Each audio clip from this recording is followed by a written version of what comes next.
I hope you're all well.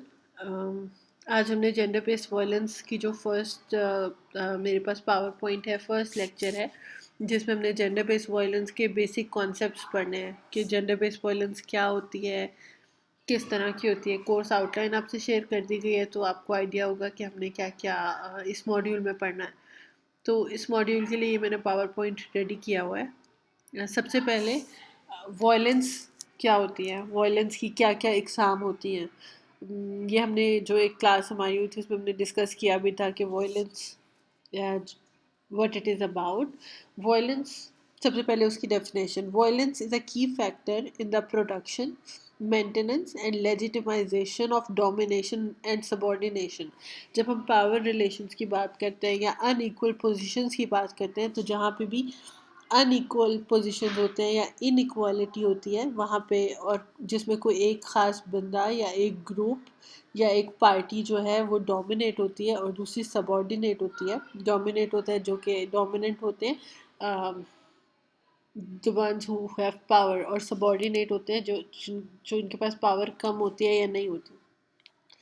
तो जब unequal power relations होते हैं और कोई एक पार्टी या एक ग्रुप या एक इंडिविजुअल डोमिनेंट होता है और दूसरा सबॉर्डिनेट होता है, अ, तो वॉयलेंस वहाँ पे होती है। वहाँ पे वॉयलेंस प्रोड्यूस होती है, मेंटेन होती है, यानी कि जो ऑलरेडी वॉयलेंस चल रही होती है वो चलती रहती है, और लेजिटिमाइजेशन होती है। लेजिटिमाइजेशन होती है जिस चीज़ को हम समझते हैं कि ओके दिस इज़, ये तो होना ही था या ये लीगल है। लीगल वॉयलेंस भी होती है। जब हम वॉयलेंस की बात करते हैं, वॉयलेंस इज़ नॉट ओनली जो इलीगल या क्रिमिनल चीज़ें होती हैं, बल्कि लीगलाइज भी की जाती है violence through different channels.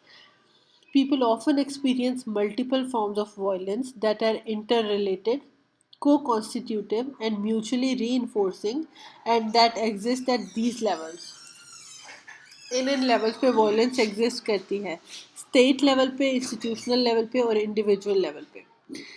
Violence different levels पे होती है, लेकिन ज़रूरी नहीं है कि वो एक वक्त में एक ही लेवल पे हो या एक ही तरह की हो रही हो। वो मल्टीपल फॉर्म्स की एक ही वक्त में एक से ज़्यादा भी एग्जिस्ट कर सकती हैं, जैसे कि स्टेट लेवल पे, इंस्टीट्यूशनल लेवल पे और इंडिविजुअल लेवल पे। जो टाइप्स और फॉर्म्स हैं वो हम आगे पढ़ते हैं।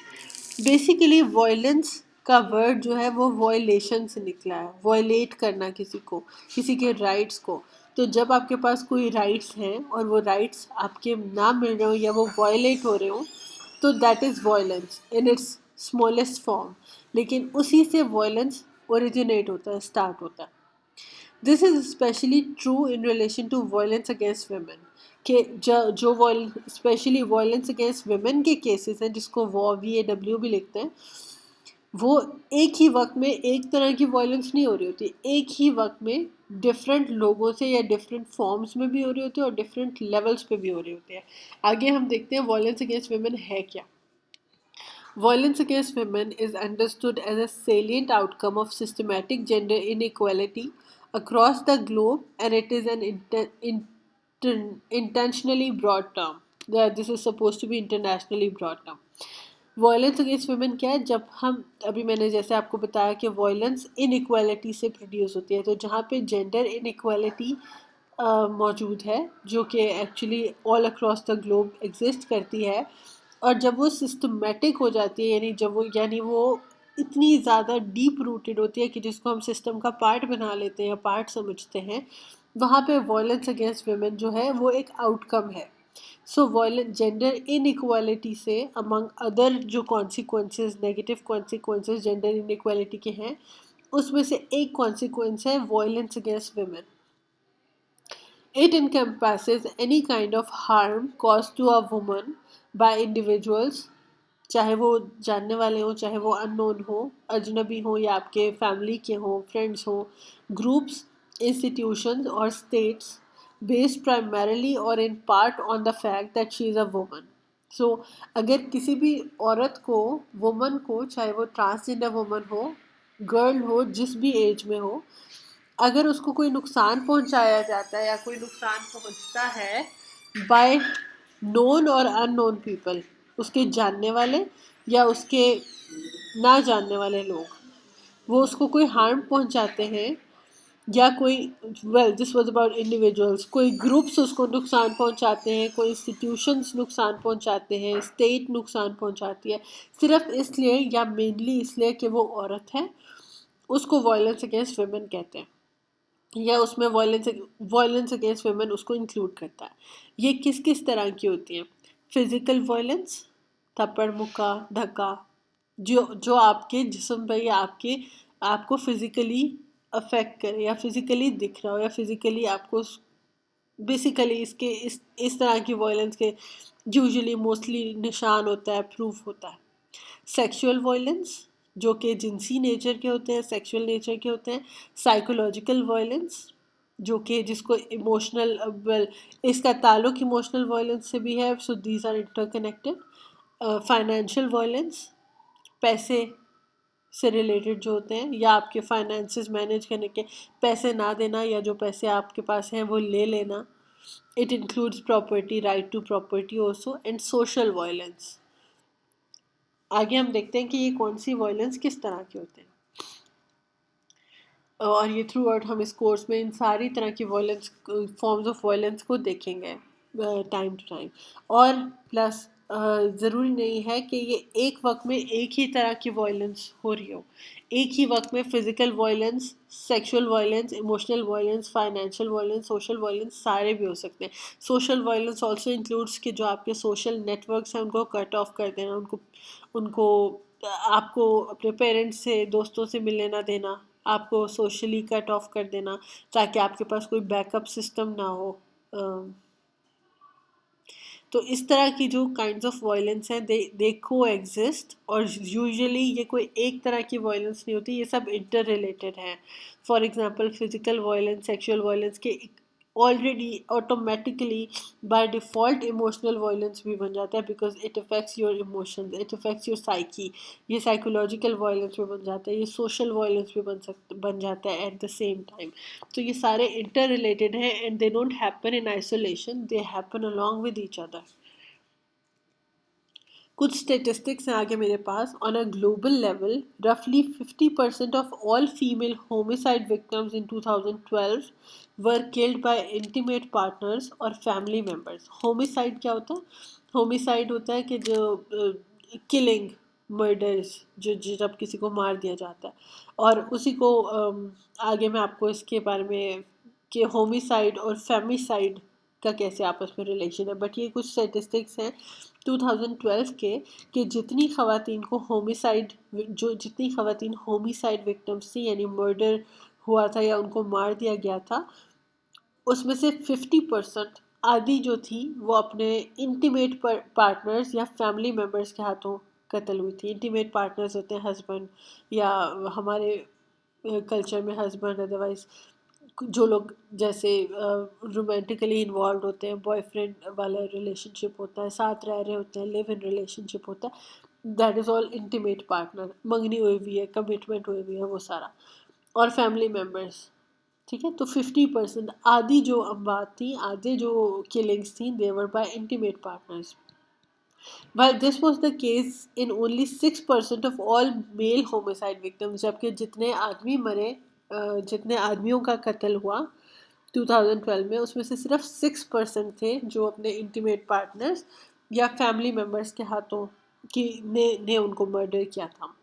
When the countries with the lowest homicide rates, वो कंट्रीज जहाँ पे होमिसाइड सबसे कम है, इवन लेस देन 1%, जब उधर जेंडर डिफरेंसेस देखे गए, तो east Asian countries, east Asia कौन सा होता है? जापान, चाइना, कोरिया, हांगकांग, ये सारी ईस्ट एशियन कंट्रीज़ हैं।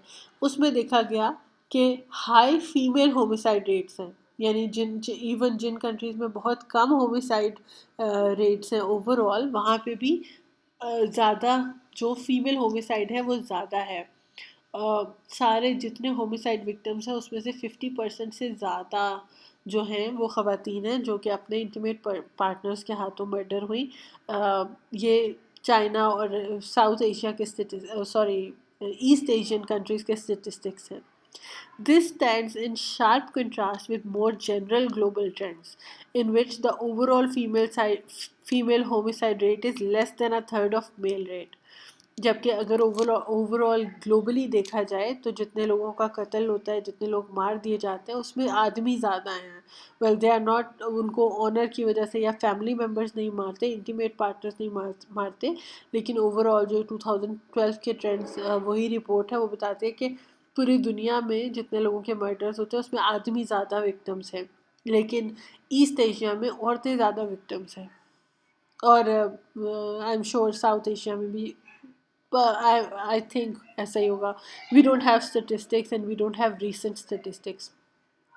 The overwhelming global evidence highlighting trends in gender related killings of women has resulted in the coining of terms such as femicide or feminicide to describe this phenomena.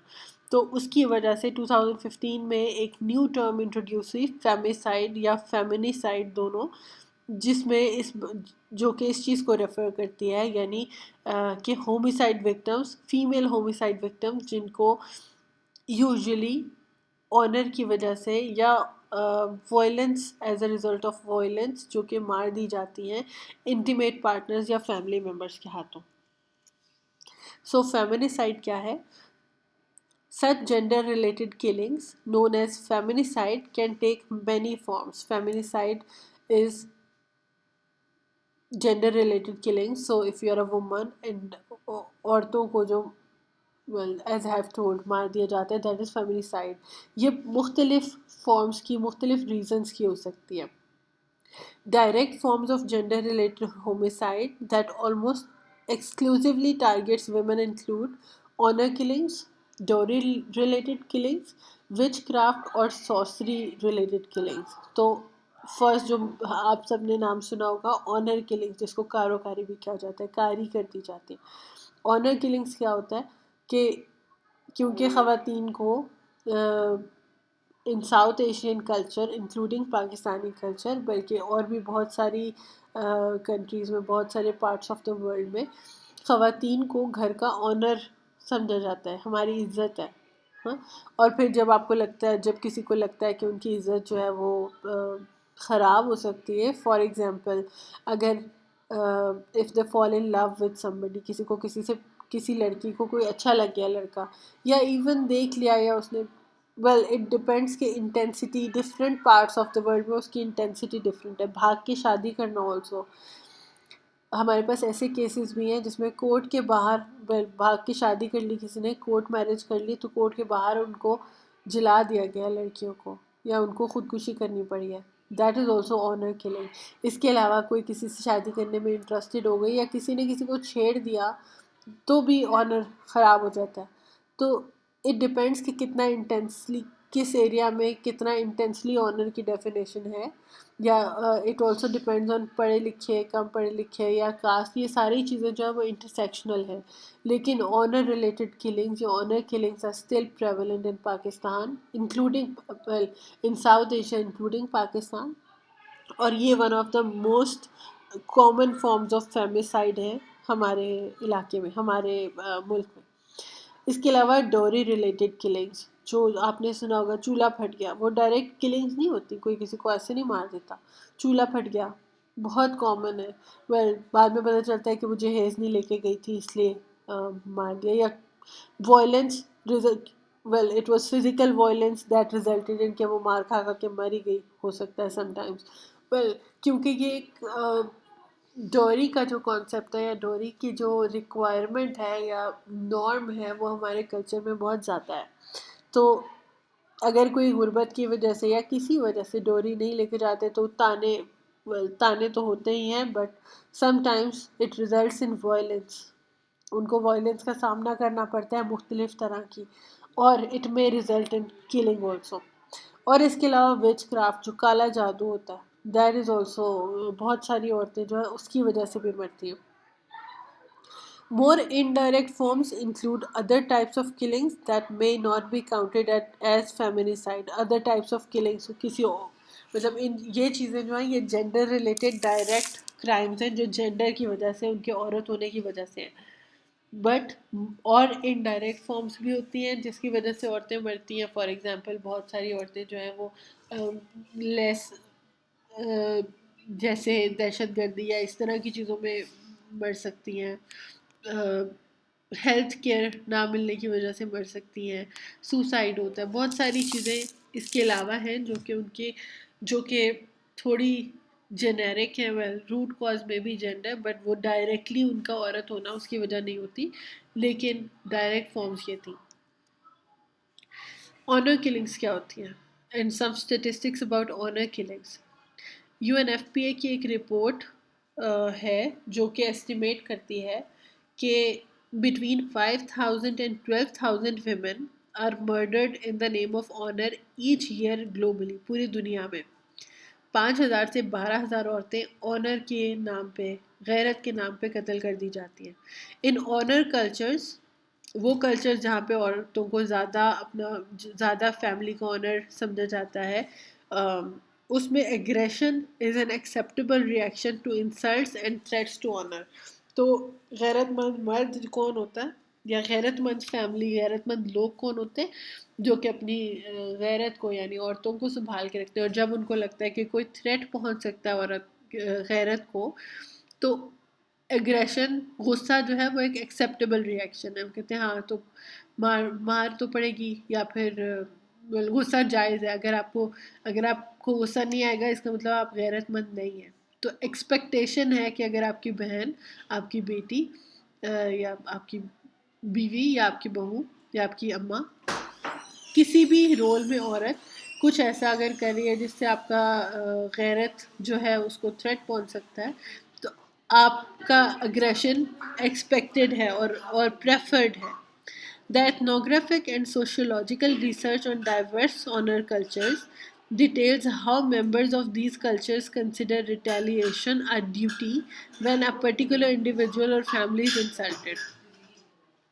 Research ये दिखाती है कि वो cultures जो कि ज़्यादा honour related है, या जहाँ पे ऑनर का मसला बहुत ज़्यादा है, वहाँ पे कैसे जो उन कल्चर्स के मेंबर्स हैं वो अपना फ़र्ज़ समझते हैं कि जब उनके ऑनर को कोई थ्रेट पहुँचे तो वो रिटेलिएट करें, वो रिएक्ट करें, और वो अग्रेशन शो करें। A failure to retaliate implies an acceptance of the insult as well as an admission of being unworthy of honor. जो जिसको बेगैरत कहते हैं, या कहते हैं कि इसकी गैरत, ये गैरत वाले लोग नहीं है, या अच्छे लोग नहीं है। तो अगर वो रिटेलिएट नहीं करते तो उनको अच्छे लोग नहीं समझा जाता। Intrafamilial honor killings represent an extreme form of such retaliation. इस रिटेलिएशन या इसी रिएक्शन की एक्सट्रीम फॉर्म है ऑनर किलिंग, लेकिन ऑनर रिलेटेड क्राइम्स किलिंग के अलावा भी है, ज़रूरी नहीं है कि कत्ल ही हो। Violence, physical violence, emotional violence, financial violence, social violence, जो अभी हमने पीछे सारी टाइप्स पढ़ी हैं, वो सारी टाइप्स भी इससे रिलेटेड या इसका रिएक्शन हो सकती है। तो this was about the basic concepts of violence, और वो किस तरह की होती है और किस किस फॉर्म्स में देखने को मिलती हैं। If you have any questions please feel free to ask. Thank you.